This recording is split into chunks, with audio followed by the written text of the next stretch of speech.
We are back with you talking jobs and resources. We have Fred Henry from Guilford Works, as well as Will Graham, the COO of Graham Personnel Services.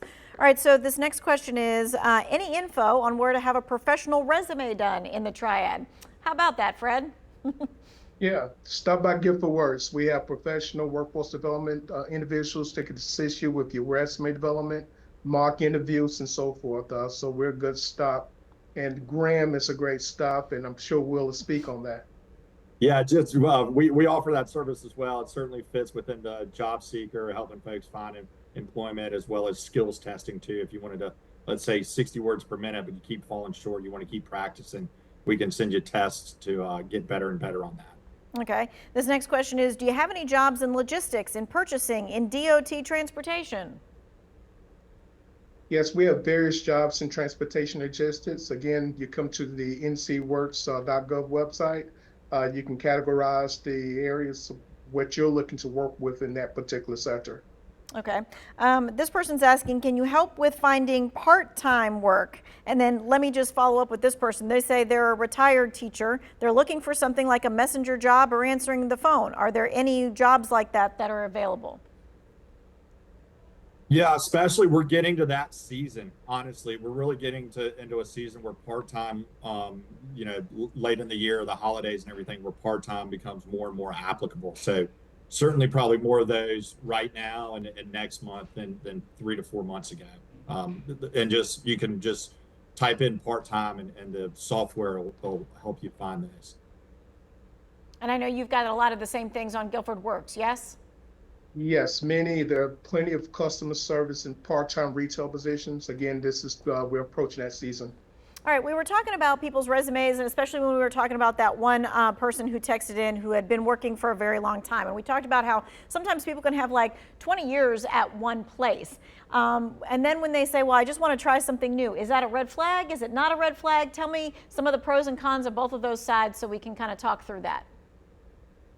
Yeah, I think when we look at the resume side of things and you have someone that's working 20 years and looking to change things, a good stop by our center. But I think when companies are looking for someone who's reliable, you demonstrate that in that resume. And then we can work with you as far as looking for transferable skills to connect you to a new occupation.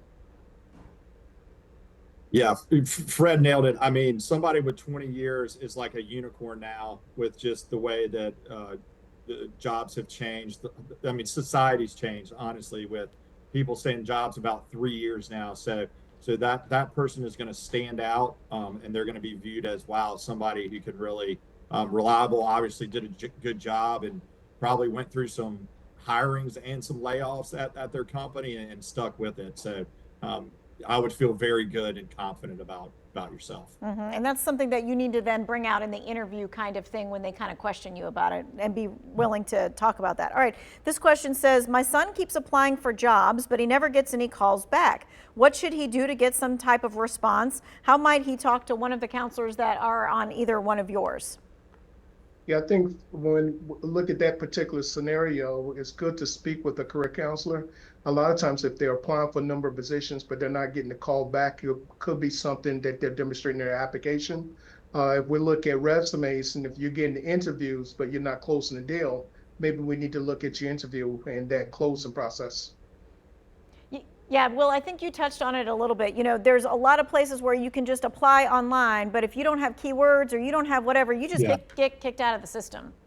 Yeah, what I would do is almost tailor your resume to the job description so that the software is picking up the keywords. You know, if and your resume may change here and there with a few words. You might have ABC resume company at this job and then DEF for a different job, but they're very similar. But you want to look at the job description, make sure that your resume is applicable to it. And honestly, employers do need to do a better job of getting back to their job seekers.